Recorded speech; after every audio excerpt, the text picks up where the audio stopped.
میں یہ سمجھنا چاہتا ہوں کیا کارن ہے عارف بھائی، یہ لوگ کبھی اسلامک ٹیررزم کو کھل کے کنڈیم کیوں نہیں، میں یہ نہیں کہہ رہا ہوں کہ آپ ڈیفینس میں کھڑے ہو جائیے، تو کیا کارن ہے کہ مسلم کمیونٹی اس کا ویرود نہیں کرتی؟ تو دیکھیں، ایک مسلمان جو ہے نا، جیسے میں ہوں، جب میں 3-4 سال کا ہوا تو میری اماں نے جا کے مجھے مدرسے میں بٹھا دیا.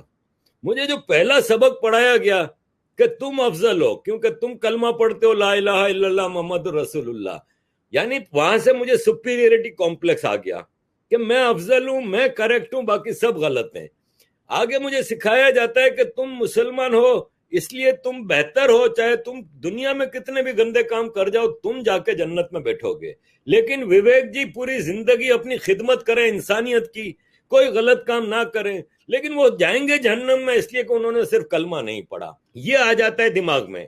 اب ہماری ایک ذمہ داری باندھی جاتی ہے بچپن سے، مدرسوں میں، اسکولوں میں، ڈیلی لائف میں، پیرنٹس ہوئے، رشتہ دار ہوئے، کہ تمہارا فرض ہے کہ تم غیر مسلموں کو مسلم کرو اور جو بھی تمہارے راستے میں آتا ہے اس کو مار دو. طالبان کے کتنے کمانڈرز نے ابھی ٹیک اوور کے بعد یہ بیان دیا ہے کہ شریعت گلوبل ہے اور یہ پوری دنیا میں ایک دن لاگو ہوگی. جب یہ مائنڈ سیٹ ہو، اور یہ majority of very vast majority of مسلمانوں کا مائنڈ سیٹ ہے یہ، کیونکہ بچپن سے ہماری بریڈنگ ایسے ہوتی ہے. اب جیسے پاکستان، انڈیا، بنگلہ دیش کے مسلمانوں کا ایک اور بڑا مسئلہ ہے کہ ہمارے ذہن میں ایک کیڑا ڈال دیا جاتا ہے بچپن سے، غزوہ ہند، کہ ہمارے نبی پاک نے کہا تھا کہ قیامت اس وقت تک نہیں آئے گی جب تک انڈیا کا ایک ایک مندر نہیں ٹوٹ جائے گا اور انڈیا کا ایک ایک انسان مسلمان ہو جائے گا.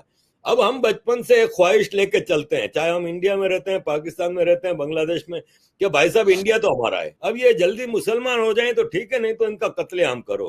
تو آپ پوچھ رہے ہیں کہ کنڈیم نہیں کرتے، میں کہتا ہوں ان کا بس چلے تو یہ سب مل کے قتل عام شروع کر دیں غیر مسلموں کا.